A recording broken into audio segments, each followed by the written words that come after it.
அகலம் 1300 AVS roofing 1300 ரூபாய்க்கு ஆஸ்பிரிக்கு எல்லாமே லோ பட்ஜெட் லோ பேரிங்க்கு மண்ணை போட்டு கட்டுறோம், மண்ணை ஆட்டி போட்டு கட்டுறோம். மண்ணும் ரூபா தாங்க, மண் ஓசியில் யாரும் தரதில்லை. அதனால் லோ பட்ஜெட்டுக்கும் பண்ணிட்டு தான் இருக்கும். அதனால் 2000 ரூபாய்க்கு குறைஞ்சி பண்ண முடியாது நிறைய பேர் சொல்கிறாங்க. அவங்களோட மெசேஜ் என்னன்னு நானும் தெரிஞ்சுக்கணும் தான்.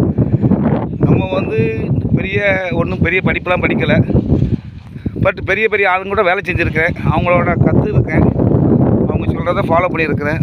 அதை பற்றி தான் தனியாக பண்ணிகிட்ருக்கேன். ஆனால் அது முடியாது வைக்காதுன்னு சொல்கிறாங்க. அதனால தான் அப்படி சொல்கிறவங்களுக்கு தான் இந்த வீடியோ. இதை பார்த்து காமெண்ட் பண்ணுறவங்க காமெண்ட் பண்ணிக்கோங்க. 1300 ரூபா, 600 சதுரடி. இது பில்டிங் லொக்கேஷன் தாளையத்து, nearby housing board colony, water tank தான். இது ஆப்போசிட் நடக்குது. ஏவிஎஸ் ரூஃபிங்னு போர்டு இருக்கும், பார்த்துக்கோங்க. வாங்க.